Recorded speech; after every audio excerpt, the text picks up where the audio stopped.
खबर नोएडा से आ रही है, जहां एक सोसाइटी में कई सालों तक फ्लैट की रजिस्ट्री रुकी हुई है।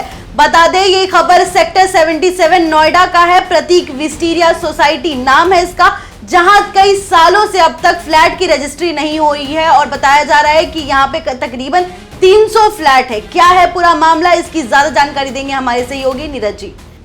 देखिए, ये पूरा मामला सेक्टर 77 स्थित प्रतीक विस्टीरिया सोसाइटी की है।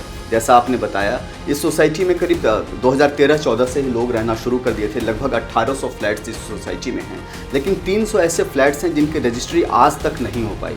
सबसे बड़ी समस्या यह है कि नोएडा अथॉरिटी पर जो बिल्डर प्रतीक है उसका बकाया है, और यह बकाया करीब सोसाइटी के प्रोस्पेक्ट से अगर हम देखते हैं तो करीब 134-33 करोड़ का यह बकाया है। 133 करोड़ 40 लाख रुपए का बकाया है, और इसी बकाया राशि के भुगतान नहीं करने की वजह से जो सोसाइटी के जो 300 फ्लैट्स हैं उनकी रजिस्ट्री नहीं हो पा रही है।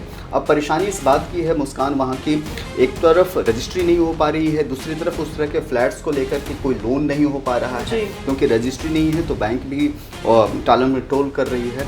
अब जो लोग उसको बेचना चाहते हैं या वहाँ फ्लैट खरीदना चाहते हैं वो बुरी तरीके से फंस गए हैं। इस मामले को लेकर के सोसाइटी के जो अपार्टमेंट ओनर एसोसिएशंस और बाकी रेजिडेंट्स हैं, उन्होंने कई चिट्ठियाँ नोएडा अथॉरिटी को भी लिखी है। उसके बाद भी उस तरह की चिट्ठियों पर कोई सुनवाई नहीं है, क्योंकि नोएडा अथॉरिटी इस बात पर अड़ी हुई है कि बिल्डर से उनका बकाया मिलना चाहिए जी। तो सवाल इन सब के बीच में एक फंसता है कि आखिर मामला फंसा हुआ कहाँ है।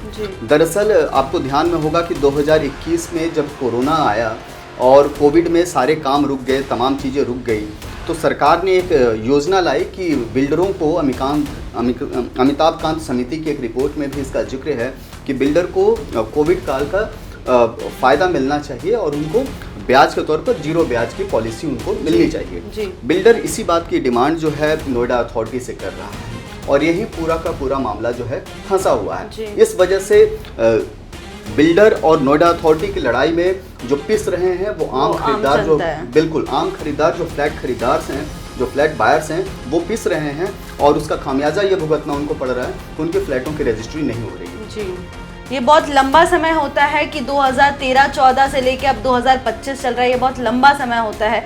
लेकिन बिल्डर्स की मनमानी और उनके बीच में जो नोएडा अथॉरिटी के बीच में जो उनका चल रहा है बहसबाजी या तनाव कह सकते हैं हम, उसकी खामियाजा हमको फ्लैट बायर्स को बिल्कुल देखिए। और ये कोई पहली सोसाइटी नहीं है जहाँ इस तरह की बात हो रही है। उस इलाके की तमाम सोसाइटीज़, हम खासतौर से केपटाउन का जिक्र करना चाहते हैं, करीब 1700-1800 फ्लैट्स वहाँ भी हैं जिसकी रजिस्ट्री नहीं हुई है, और जो फ्लैट बायर्स हैं वो रजिस्ट्री की पेमेंट करने को तैयार हैं, सब कुछ करने को तैयार हैं, लेकिन नोएडा अथॉरिटी और बिल्डर जो सुपरटेक बिल्डर है उसके खिलाफ भी ये प्रॉब्लम है। यही हाल प्रतीक के साथ है, या यही हाल बाकी अंतरिक्ष हैं और बाकी हैं, उनके साथ भी यही हाल है।